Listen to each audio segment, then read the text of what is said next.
Boy, it's great to be back at SEC Media Days, and going into year 10 here for me of this, but it's all new. We got a new city here, a new location for this, which is fantastic. I'm in a new school, got new swagged out shoes on, I guess, for everybody, and but it's exciting to be back. It's exciting to get the season kicked off and get ready to get football rolling and get ourselves into the fall. So. I have to say, I'm very honored. I'm thrilled to be the head coach at the University of Florida. It's a great honor for me to be there and take over a program that has so much history and tradition of winning. And I'm excited to build that standard back, get the Gator standard back to where everyone expects it to be. When you think of the Gator standard, you're thinking about a university of excellence. Everything about the Gator standard is excellence, whether it's academics, athletics, research. The University of Florida stands for excellence, and that's the Gator standard. And I want to make sure I get our football program back on top and continue that excellence of where we've been. I've been very fortunate taking over the program. Our guys have bought in. One of the things when you take over a program you want to see, I didn't recruit a lot of the players that are on campus. Some of them I have, but not all of them. And I want to make sure that they buy into the type of program that we're going to have. And that's what we've been able to see is a bunch of players buy in to what we're trying to do, what we're trying to build through the off-season program, through spring practice, in the classroom, in the community, in every way, buying in and having a great attitude to try to go build this program back up and be successful. One of the things I think if you always see our teams play that will always start with our guys is relentless effort. That's one thing I want from our players. That's one thing we can control every day is the effort in which our guys go out and attack the weight training session, the effort they attack training table, how they eat, their health, the effort in which they put in to their studies, the effort they put into preparation, and the effort they put into playing in the swamp and representing the Gator Nation everywhere. We're going to come back and have an exciting football team, create the energy, create the excitement that I know the Swamp to be as one of the most intimidating stadiums in all of America. And I'm excited to get this program back on top. So I'll turn it over to you.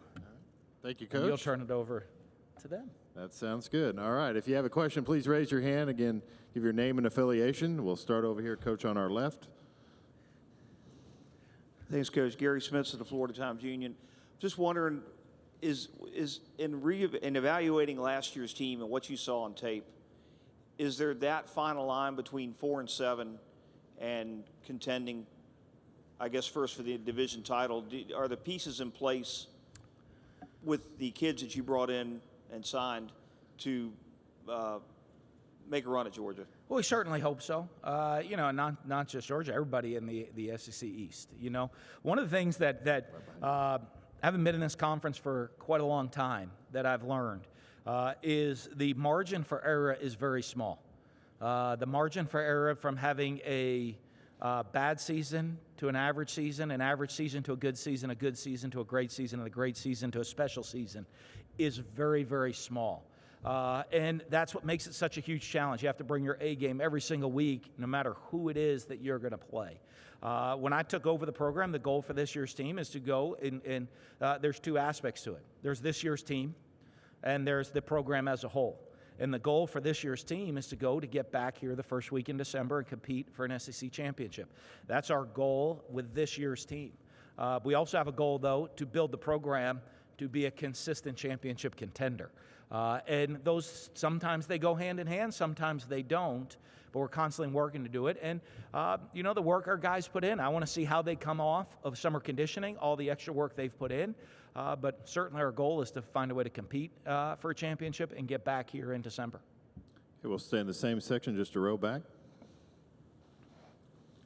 Coach Mullen, Chip Towers, Cox Media Group, DogNation.com. You've seen the Georgia rivalry and Georgia and Kirby Smart from all different sides. I just wonder now that you're back in the swamp in an area where at one time you saw that the winning side of that rivalry. How do you view that rivalry and just what it means to trying to win the East every year? Well, I think it's such a great rivalry because you're looking at two teams, two fan bases, universities, and really football programs that expect to win championships. So that makes it an awful big game because you're looking at two teams right now that, you usually have to beat the other one if you want to get there. And to do that. But the rivalry is a fantastic rivalry. It's one of the most fun games you can be a part of down in Jacksonville. And I do see, I think it's a very healthy rivalry. And I think a lot of times in college football and college sports, sometimes you can get some rivalries that maybe are not as healthy. I mean, they're tough, they're nasty. It's a great rivalry, but they can become unhealthy. And I think one of the great things is that's a healthy rivalry between the fan bases. Everybody enjoys the game, and I think both programs know that it's such a critical game to accomplish the goals you have, which are to win the SEC East. Coach, we'll go here in the center, about 6 rows back. Bill Bender, Sporting News. Coach, you talked about that Gator standard, and it's one where how much did that standard influence your decision to go there and leave Mississippi State, which was a place where you generally were considered that you exceeded expectations there? Well, I think it's huge. I think having the opportunity, having been at the University of Florida before and won championships, multiple championships there, I know what a special place it could be. And I think that was a big help for me walking into a situation where I had familiarity with a lot of things. And so I think that was a big help, and it made it a very easy decision for me to make to want to come back and be the head coach at the University of Florida. It was I think all the things, the tradition, the university, that Gator standard made it a very easy decision for me. We'll go all the way to the back on the near aisle. Coach Mullen, Drew DeArmond, WZZN Radio, Huntsville, Alabama. You've done a great job of developing quarterbacks throughout your career at Mississippi State, and you brought in as a signee this year, Emory Jones, but you inherited Felipe Franks and Kyle Trask. After you've had a spring to evaluate them, physically and with their intangibles, did they surprise you at all? And what kind of progress did they make? And will you change your philosophy at all offensively from what we saw at Mississippi State? I've been pretty pleased with the work they've put in and how they've handled it. We won't change our philosophy. We'll change what we do. One of the things, and I think one of my first meetings with the quarterbacks, I wanted to sit down and I told them, I said, hey, you may have watched, if you watch Mississippi State film from last year, that's not the exact offense we're going to run. We're going to put you in a position to go be successful. And so one of the things I wanted to do in spring, I said, we're going to put a lot of different things in. We're going to throw a lot of different things at you. I want you to just go as hard as you can. Okay, I don't care if you're good at it or not good at it. You do it, and at the end of spring, we're going to evaluate what you do well, and moving forward, we're going to go and put you in a position to be successful. And I think that really changed the mindset of the quarterbacks in the room because there's not a specific way to do it. Every quarterback I've had, they're all different shapes and sizes and different talent and skill sets. And I'll be honest with you, our job as coaches is to put them in a position to be successful. And, if I have if I got a square peg in a round hole, okay, you can sit there and slam all you want. It's not going to work. What you need to do is go find a square peg or a round peg in a round hole, or a square peg in a square hole. It's not that complicated. But the person that needs to change is me. And, what we'll do is change the offense around the strengths of the quarterbacks, and they've surprised me. And so I want to see how they continue to grow and develop through the summer. And then as we move and get closer into the season, we're going to put them in a position to be successful on the field. Coach, we'll go down here in the front row. Ron? Yeah, Ron HigginsNoel.com, Times-Picayune. Dan, is it easier to recruit to Florida where you have more in-state talent, better talent base, you have a better budget, and you have a more recent tradition of championships? Is it easier because of all that? And because of all that, are the goals different from you for you at Florida? Well, I think for me, if anybody knows me, my goals have always been the same, which is I want to try to compete for championships and and find a way to win football games. As it comes to recruiting, I think one of the things you see is the Florida brand is a national brand. The tradition that the program has, attracts players to the University of Florida, and we're in a great location. The state of Florida has a tremendous amount of football talent locally. If you put a dot in Gainesville, Florida, and you drive a 5-hour radius around there, there's going to be a lot of great football players that can come, stay close to home, get the premier education in the South, and have the opportunity for their families to see them play and travel to see them play in person. And I think there's a lot to that, and that's one of the things that makes Florida one of the premier places in America. Coach, we'll go over to our right on the aisle. Pat? Yeah, Pat Dooley, Gainesville Sun. Dan, can you, is it a luxury to have a couple of fourth-year seniors that you brought here today to come back, and how much do you count on them for leadership? Well, a lot. You know, I think one of the things you look at, the leadership within the program comes, there's a new way that we're doing things. So even the leaders are learning the new ways of doing things. One of the great things that, and especially the guys that are here today that came with me, you have David Reese, you have Martez Ivey, and you have C.C. Jefferson, are guys that have played a lot of football at Florida, have been around the program, have seen changes within the program, have a lot of pride in the school, and want to win. And they're learning a new system of doing it. But the one thing they have is experience and been on the field and been through a lot. So a lot of other players on the team look up to them. A lot of players within the program look up to them because they're guys that have played out there on the field. They're guys that have played in SEC championship games.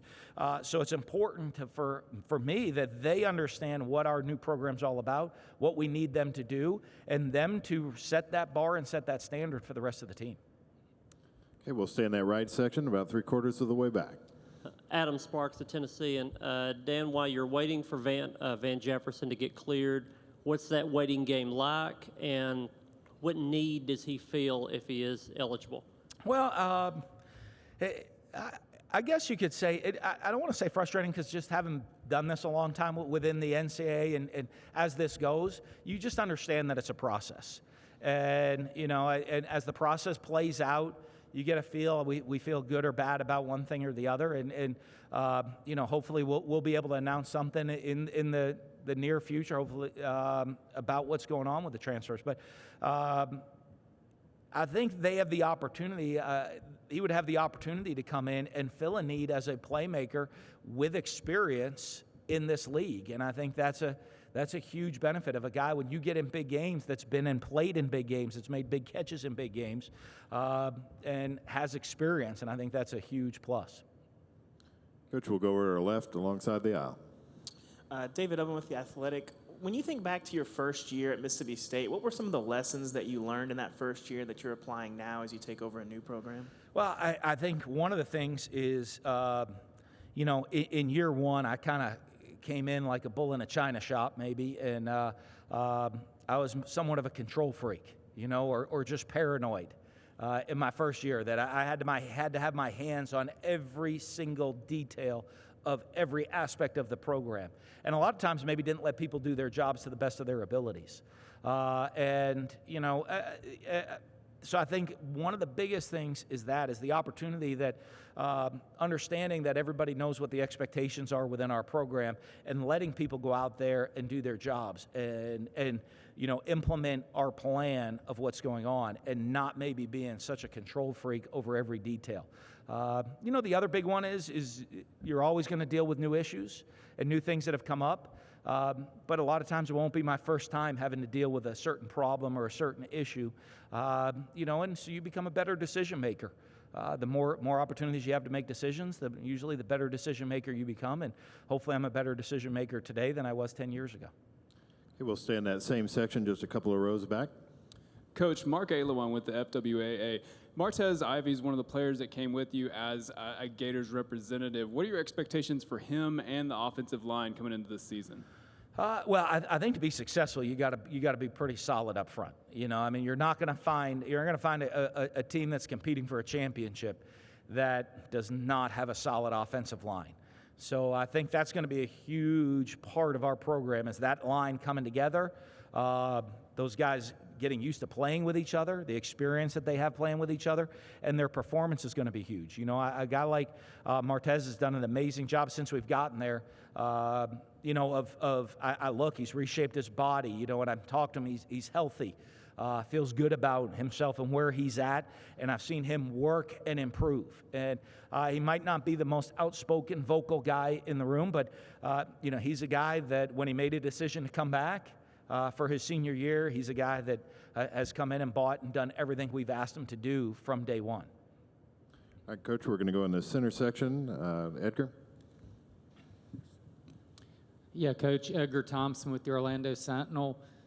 The last few off seasons, this time of year, have been a little tumultuous at Florida. There have been some drama and stuff that obviously you weren't any part of at Mississippi State. But what's been the message discipline-wise? How proud are you of how the team's been conducting itself? And how have you kind of, set that expectation? Well, we talk every day about it. I mean, we have a team full of 18 to 22-year-olds. And I think one of the things, I look back to when I was 18 to 22 years old and my decision-making process. And so I try to always put myself in their shoes. And I'm sure I made a mistake or two. There weren't camera phones. There's no evidence of that,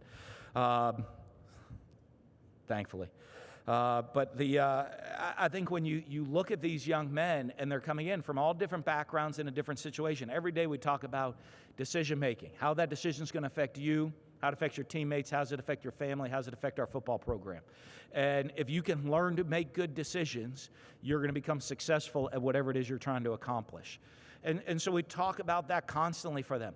Okay, look out for each other as a team. That is a huge thing, is if you see somebody not living up to the Gator standard, you see somebody doing something they're not supposed to do, don't just stand there and let something bad happen.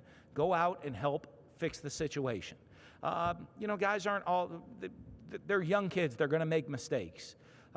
Mine is, let's hope we always, anytime we make a mistake, we learn from it, or if someone else makes a mistake, we learn from that mistake that we've made, and we're making decisions that are helping us achieve our goals, which is becoming a great football player, getting a college degree, okay? Having the opportunity maybe to go to the NFL, winning a championship for the University of Florida. Okay? If you are not making, your actions are not helping us achieve those goals, we need to reevaluate your actions. Nick Savage, follow-up, who's been so essential to the development of this program thus far. How important is he in that role? And having these guys, getting in a certain hour and staying on them. He's huge because you look as that your strength coach is a voice. Every day in the off season they're going into train right now. They're hearing that voice, and there has to be unbelievable alignment within your organization. Over the summer, he's really the head coach in a lot of ways. He's with them every day. He's the voice they're hearing. He's giving that same message every day of working. Don't do things that are going to set you back. Don't make a decision or put yourself in a position or hurt this team that would set us back from all the work and the progress that we've made. And so he's critical in making sure that message gets across to the team every day, whether it's me, whether it's him, whether really everybody within the program. Wherever you turn, you're hearing that message. Coach, we'll go down here to the left. Bob? Hey, Dan. Bob Holt, Arkansas Democrat Gazette. Given your experience of working at Florida and having so much success, how shocked were you that they went 4-7? Did you find that you had to rebuild the players' confidence? And also, second question, you're obviously a veteran, but SEC, but you're at a new place. There's 6 of you guys in the league at new schools. What do you think about that? How do you think the new guys will do? And do you have any advice for the first-year guys? There's some great coaches, that have come into this league, and you look at some of the guys that are at new schools, but, they're guys that have pretty really good coaching pedigrees. Most of them have been head coaches at some point in their career before as well. And so, they know what it is to be a head coach, and they know those decisions. For advice, just get ready, for the Saturdays. There's nothing like SEC football. The passion, it just means more. It just means more. The passion, everybody involved around the program. You got to be ready for that and embrace it. You, your family, everybody involved in the program, be ready to embrace it. What was our first part? Reaction to the Florida finish last year. Oh, where we finished? What's the thing to me that's really interesting with the program that I look at is not just last year. I look at the last 4 years. And that's one thing to me that's really sticks out with the program. In the last 4 years, Florida's had 2 4-win seasons and played in 2 SEC championship games. That inconsistent, that shows me that individual teams at the university right now are playing at a high level, but the program at itself is not performing consistently at the level it needs to be at. So, as I look at things and I look at us, I tell the guys on the team, hey, 2 years ago we played for an SEC championship. So there has to be talent here, okay? But the fact that you have a fall-off season is that there's a lack of consistency in what's going on within our performance. And that speaks to the program as a whole. Whether it's confidence, whether it's training, whether it's our actions, whether it's our discipline, it's really all of the above, okay? But those things lead to success as a program as a whole. I want us to have a great team this year. I want us to have a great season. I want us to go compete for a championship with this year's team. But I also want to build a program that's going to do that every single year on a consistent basis. And that consistency really defines the program. And when you're consistent, you're going to have an opportunity to go win that championship. Not just compete for it, you're going to have the opportunity to win that championship, but you have to have consistency within the program to do that. Coach, straight in front of us, about 3/4 of the way back. Dan, Joe Goodman with AL.com. 2 questions. First, I was wondering about the conversation that you had with Tebow when you told him you were going to go back to Florida. And then secondly, kind of related to your previous statement just then, is there a burnout factor that's higher at Florida among coaches? I don't know at first that there's a burnout factor that's higher. I know it's a high-pressure job, but I love that. I love the expectations. I have extremely high expectations for the program, and that is why I wanted to come back. I embrace all of those expectations. So the pressure that comes with it, with being at the University of Florida, I didn't know that walking in the door, and that's the pressure I wanted. So I don't know if the burnout factor is a huge deal. I think the other part with Tim, you know what? It was great to come back. It was really exciting. Talking to Tim, talking to Bob and Pam, his parents, and they're a Gator family through and through. And so it was great, and I know they know my expectations and standards. But it's great having him behind you. I think one of the great things Tim did when he called, I talked to him even before I had accepted the job, and. And the great thing Tim did, he said, hey, you know what a special place Florida is, but I also know that I care about you and your family, and you need to do what you feel is best for your family, not what anybody else's opinion is and what you should do. Do what you feel is best for you and your family. And that's the type of relationship Tim and I have, that it goes way beyond football or success or just winning. It's about, being a part of each other's lives and succeeding in our lives. Okay, we have time for 3 final questions. We'll start over here on the right in the midway back. Hey, Dan. Tyler Horka, Clarion Ledger. A couple months back, you said that when Florida goes to Mississippi State, that might be the biggest game played in the state of Mississippi. Why do you feel that way, and how much are you thinking about that game during the offseason? Well, I think that probably because I think it's going to be a pretty big game. I think someone told me I might be the first coach in the SEC that's coached at one school for as many years as I did, left to another school and had to play on the road at that school the following year. It's going to be a tough environment. Look at any coach that's gone from one school to another within the league, it always becomes a big game. But I don't know if anybody's done it in their first year after leaving. So I think that's going to make it a little bit different. But I think it's going to be a great game. I have such great relationship. The players there, I love all of the players that are there. In getting into recruiting them, coaching them, being part of the family with all of them. So that part of it with the players will be emotional to me. I love the fan base. How they believed in what I tried to help build there and get everybody on the same page. The people of Starkville were great to me and my family, and they were great people. We have so many fond memories of it. So it'll be a very different game maybe than the rest of them. I don't know, bigger or smaller, but it'll be a different game for me than the rest of them. Coach will go straight in front of me, about 5 rows back. Charles Odom with the Associated Press. Following up on the Van Jefferson question, what were your thoughts about the recent changes to the SEC transfer rule, and In the context, some coaches maybe had some concerns about any move closer to free agency. Did you have any concerns like that?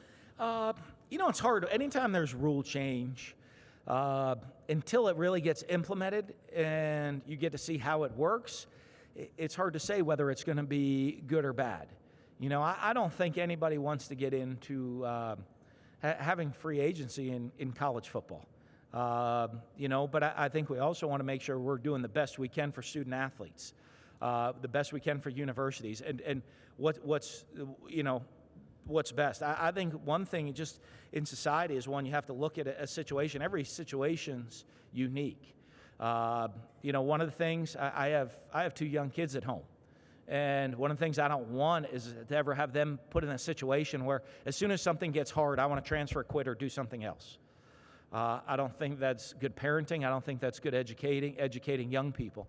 So I don't want it where it's just a free agency where any young person in college football can say, boy, this has gotten a little bit hard. I don't like this. I'm just going to quit and move on. I don't think that's educating them properly. Now, I also, though, think that we have to make sure we're doing what's best for them and giving them opportunities they need to be successful in their lives, and what's best for student athletes and what's best for their families, and finding that balance within the educational process and using the game of football to help educate them and help them become successful for the rest of their lives. So we'll see how this new rule pans out, and hopefully, as any new rule that the NCAA passes comes, hopefully it's beneficial for the student athletes and for the game of football.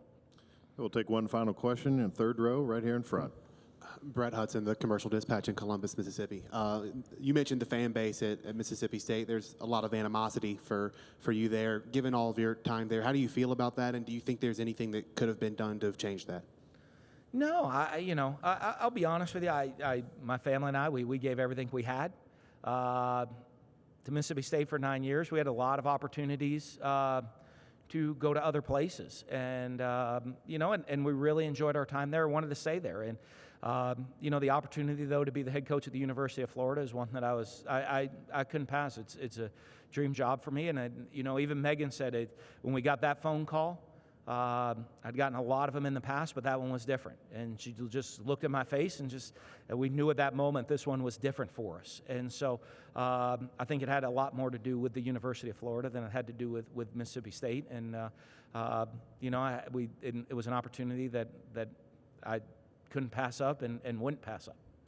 All right, thank you for your time, Coach Mullen. Thank y'all. Go Gators.